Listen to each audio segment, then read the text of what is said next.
to start my talk by saying there's something really interesting. I decided to do this talk before COVID. And what has happened during COVID, what I have watched all of you go through, has been quite amazing and is kind of a gift to this talk because you've actually done some of the things already that I am going to touch on. And because you've experienced some of it, I think this talk will really resonate with you because of that experience and the knowledge that you've already gotten out of the last few months of COVID. So we're going to use this to our advantage today. The reason I decided to do this talk is because I did a lesson with Catherine called Greener Pastures. And I've done 2 years of mindset study with Catherine, and we have had many lessons. But I have to be honest with you, Greener Pastures is the only lesson I actually remember by name because it had the most impact on me. I have read it many, many times. And there was a call to action at the end that I actually took some action on. There's a story in Greener Pastures, and it relates to the title of this talk. It's about an African farmer who hears of settlers who are out there making lots of money finding diamonds. He decides that that's the opportunity that he wants, and he wants to be rich like them. So he sells his farm and is in search of diamonds. Unfortunately, as the story goes, he ends up broke and alone. Now, the gentleman who bought the farm, he was by the stream one day and finds a really unique object. He picks the object up and he realized that it's actually a diamond. And he ends up owning the world's largest diamond mine. You will see me reference, you will hear me reference this story, and it will become much clearer as I go on. We are all striving to be leaders. We are striving to be leaders of ourselves. We are trying to reach our dreams and our goals. There are two qualities of leaders that I really want to touch on today. The first quality is that leaders, and when we lead ourselves, we always have to be moving forward. We have to come up with a daily practice, something that we do every day that keeps us moving forward. These come in many varieties. I am a reader. In the mornings, I read. People work out, people journal, people do many, many different things. But the key is that when we are leading ourselves, we have a daily practice that keeps us centered and moving forward. The other one is my favorite. Leaders, people who can lead themselves, have the ability to harvest ideas from within. And that is the main topic of the talk today. If we are not harvesting from within our ideas, if we are not coming up with new ideas, we are just repeating our same actions and our thoughts. And that is not moving forward. Ideas are exactly like diamonds. They are gifts, they are valuable, they are hidden, and here's the catch, they take a lot of work to get to. So how do we generate new ideas? And what does a successful, sustainable idea look like?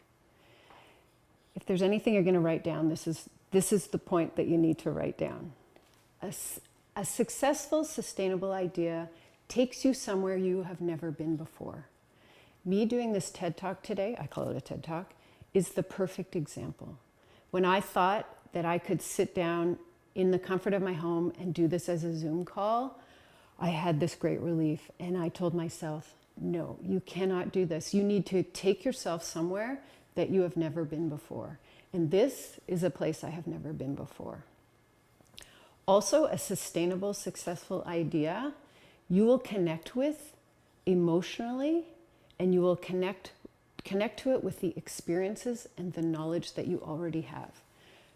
which means we can only harvest them from within ourselves. We cannot go to greener pastures. So the question is, how do we find these new ideas? How do we go deep within ourselves? And the solution to that is actually really, really easy. We study. We study what we love. We study the industry we are in. And we study the thing that inspired the business that you are running today.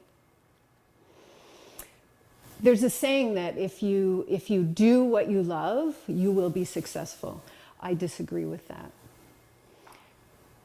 I love the doing part of my business, but when I'm in the doing, I've already done the hard work. I'm sitting in my sunlit studio, I'm editing photos, I'm sewing the last bead on a dress. The doing is the reward for the work that you have put into it. It's the studying that is going to move you forward, that is going to take you to a place that you have never been before. Okay, we're back to how do we study what we love? Well, there are many, many ways you can do that. As I said, I do it by reading. Some people do it by watching documentaries. When you commit to a daily practice of studying what you love, you will probably have multiple ways that you do it. But the best way is to start with, I think, something that is accessible to everybody. And I am going to assume everybody has a book on their shelves that is about what they actually love and what they do. So Louis, could you put that slide up, please? There's a quote that I love by Ruth Bader Ginsberg. Reading is the key that opens doors to many good things in life. Reading shaped my dreams, and more reading helped me make my dreams come true. There couldn't be a more incredible human being to say that. And if she says it, it's got to be true. So reading, now here's the catch. I know we love to all sit and read a good book by the fire, but this type of reading is not passive.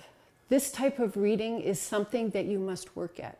This type of reading has to be scheduled into your workday. It has to be part of your calendar, because I guarantee you it's actually the most important work you will do all day.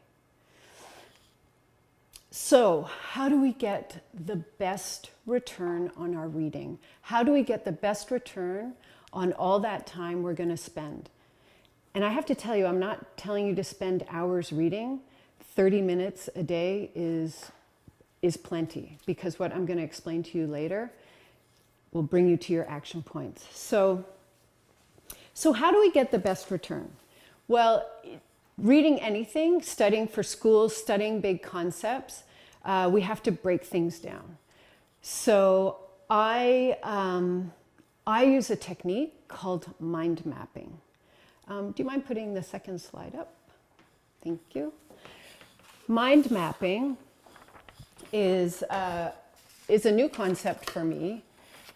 Mind mapping is something that takes you from a really big concept or topic and narrows it down to actionable items.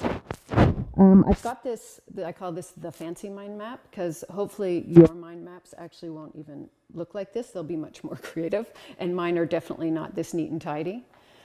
But I'm just going to read from the side here. To mind map, we begin in the middle of a blank page. Write a single word or drawing a simple image of the central idea from which you wish to start. Begin branching out from the central idea by developing related subtopics around it. Allow yourself to explore. And I just want to emphasize that word explore, because this is where you can let your mind go, and this is where you can connect what you already know or you are emotionally connected with and go from there. So allow yourself to explore all the ideas which come to you. Repeat the process for the subtopics by generating additional images, words, and numbers which associate with them. And here's the thing, you keep going. The real value in this process comes from exploring and developing upon your subtopics and associations. You may be surprised at where this process can lead you daily. So that's a method that I started to use. And I have found it really helpful because what happens is I go from a large concept down into a to-doable list for my day. And that right now, when I show that screen, I know that that seems very mechanical. So I thought what I would do is to prove my theory or my mind map activity, I thought I would illustrate one and pick a subject that we're all familiar with. So I picked the wedding gown. To do this, I picked a book by Christian Dior, which happened to be in my living room, and I thought I would start reading. So if you can pull up the next slide, please. So what I did was I put Christian Dior in the middle. This is my big topic. I started reading, and the title on the book was Designer of Dreams, which relates to weddings. Then I put dreams in one of the boxes. I kept reading. This is literally in the first paragraph. Christian Dior was a reactionary. That piqued my interest. So I let my mind explore, and I thought, well, what today are we reacting to? Well, let's just say there's a lot today. I put COVID, Black Lives Matter, micro weddings. I branched off from there. What has happened for me in COVID? Zoom calls. These initial meetings on Zoom call. That's saving me a lot of time. Next idea, change website to reflect new consultation process. So I went from Christian Dior, reactionary, COVID, Zoom calls, today's to-do list, change website. This kind of thing really excites me. Then I went to Black Lives Matter, reactionary, how did I react? Diversity, collaboration with Caribbean vendors, research traditional Caribbean wedding gowns. Kept going, micro weddings. Okay, what's happening with micro weddings? What's someone willing to spend on a wedding gown? What are the venues that they're happening in? Are they backyards, banquet halls? And then affordable lines, sell online, set up online stores. I know this sounds like a lot, but this is the exploration. This is the exploration of these ideas coming from a bigger concept. This is how reading, starting to read, pulling these words out. The thing I love about these mind maps is nobody will have the same mind map. Everyone will be different. So I kept going. I started reading Hourglass Silhouette. That resonates with me. That's the body type that I have. Separates. And then they connect to, and then that idea connected to selling online. Again, from the main concept, and then we have this to-do list on the side. If you can start to do this practice, then you can take one of these smaller ideas and you can break that smaller idea. Put that in the middle and break that down. Thank you. You can take the slide down. I know that seems a lot, but if you can start by just picking up a book about, this is the beauty of it. I'm not asking you to pick up a book about Business 101. This is about getting back to studying what you love. We are in uncertain times right now, but I'm not even saying use this during this time. This is something we need to practice daily. This is something we need to do to keep us moving forward, even when there is no pandemic. When we see ourselves going to somebody else's greener pasture, when we feel like we don't have the ideas, we feel like we are manic with too many ideas. To really hone in your ideas, this is a really helpful way. So I just want to conclude by saying, when you're feeling like you're in the middle of a tornado with ideas or uncertainty, just remember that in the middle it's calm, and if you can just consciously settle yourself down, pick up a book, and start harvesting your own ideas, you will keep moving forward, and things will just work out. But we just have to remember to ground ourselves all the time. Thank you.